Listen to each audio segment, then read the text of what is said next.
This is the Straight Truth Podcast, biblical answers to difficult questions from a Christian worldview.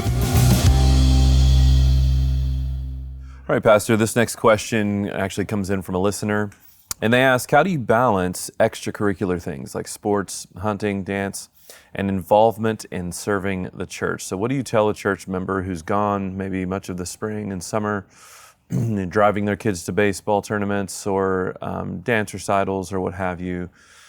Obviously, there's an element of these things that are always good, but when do they become sinful? Or do they even become sinful at all? Yeah, they become sinful when we ignore the clear mandates of Scripture. That would be the first thing that I think about. So you always, in the realm of matters of liberty, in the realm of matters of judgment, you always begin with the things that are non-negotiable and fixed, and then you move from those things out to the other questions and begin to grapple with what makes these things healthy for me or unhealthy for me. So I always want to begin with the things that are fixed. And what we see fixed in the Scriptures would be the regular gathering of God's people on the Lord's Day for worship. So we're exhorted in the book of Hebrews not to forsake the assembling of our gatherings together. He says, which is the manner of some, but exhort each other all the more as we see the day approaching. So clearly there in Hebrews 10, we're exhorted that when the church gathers, we should be there. We should be there. And that should be the clear pattern of any believer. You know, do believers leave and go on vacation? Yes, they do. Are there occasional things that call us away from an evening service, for example, that are rare in our ways of life? Those things happen.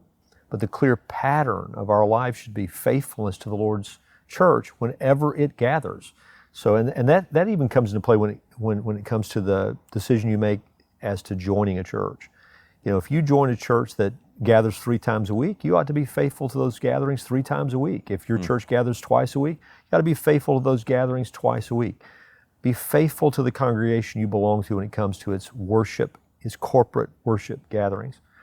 So that there's a non-negotiable, a clear standard that I begin with in my thinking about extracurriculars. Beyond that, we still need to think about our values. So what is most important to me, because the question had to do with things like sports, and so I'm going to think now in terms of our children. What is most important to me when it comes to my children? The answer to that must be, according to Scripture, should be their soul, right? There's nothing more important than the condition of their soul. There's nothing more important to me than their spiritual well-being. So at any point where extracurriculars begin to become more important to me than the spiritual well-being of my child, there is something drastically out of order. You know, baseball should not mean more to me, for example, than my son's spiritual condition. And fill in the blank with any other extracurricular you want to mention. So I'm thinking about 3 John. I'm thinking about John writing to his beloved friend Gaius, and I think about what he says there. He says, "The elder to the beloved Gaius, whom I love in truth, beloved, I pray that in all respects you may prosper and be in good health just as your soul prospers." So I hope that you're as healthy physically as you are spiritually. What mattered most to John was that his friend was healthy in the realm of his soul. Next verse, "For I was very glad when brethren came and testified to your truth, that is, how you're walking in truth." And then he says this, "I have no greater joy than this, to hear of my children walking in the truth." Now that's true of John with a spiritual child, Gaius.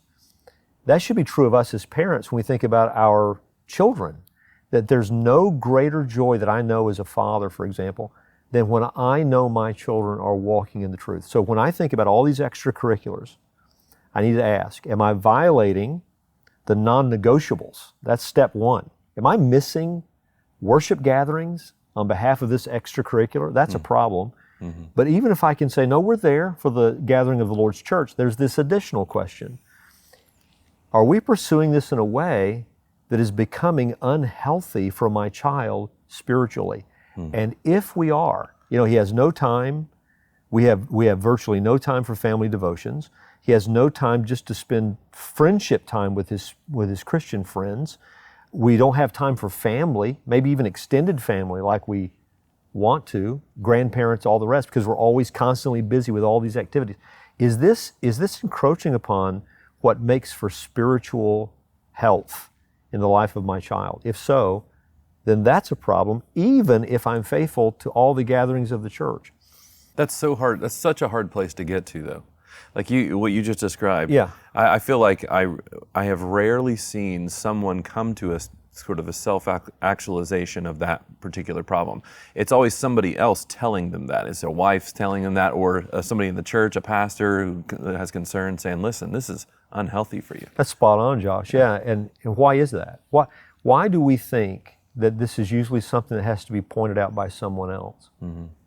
And I think some of that would get to another category, and that is temporal things versus eternal things, which really belongs to the second point we brought up. But it is something to think about. There's this belief that somehow my child is missing out if they're not involved in all of these things. Mm-hmm.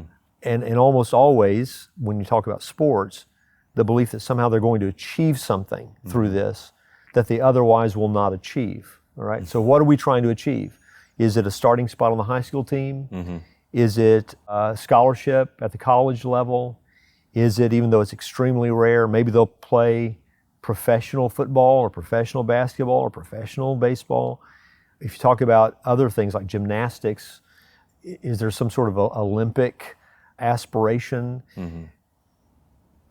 I have two thoughts about all those things. One, those temporal desires rarely come true, even after you have pursued all those things. Mm-hmm. Rarely do they come to pass. Mm-hmm.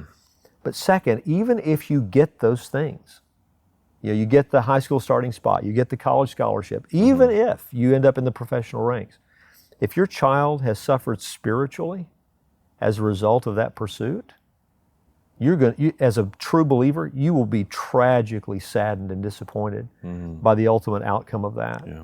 So I think the reason why it usually is not something that's self-actualization, someone else comes, is because these aspirations that we have in our hearts that are so temporally driven, we've lost sight of the eternal. Our focus is on the temporal, which is not how we're meant to live. We don't look at the things which are seen, but the things which are unseen, because the things which are seen are temporal, but the things that are unseen are eternal.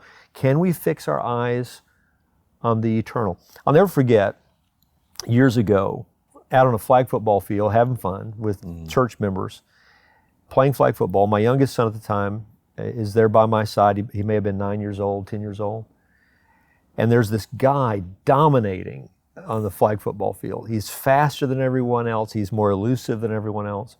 He's a great athlete. Mm-hmm.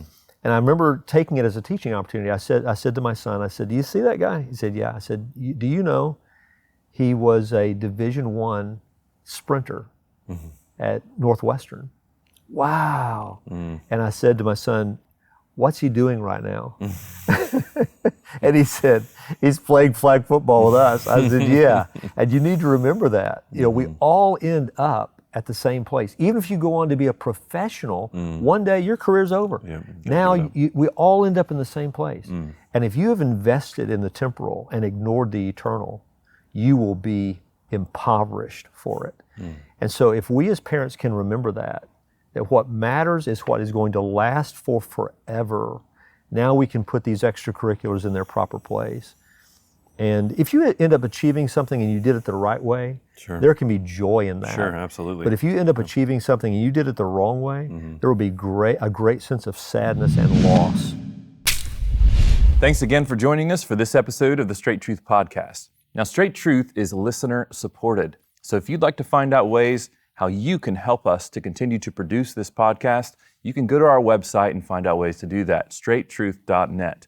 At that website, you'll also find links to all of our previous episodes and our social media channels, so be sure to check it out. Straight Truth is a production of Walking in Grace Ministries, the preaching and teaching ministry of Pastor Richard Caldwell. For more information, go to walkingingrace.org.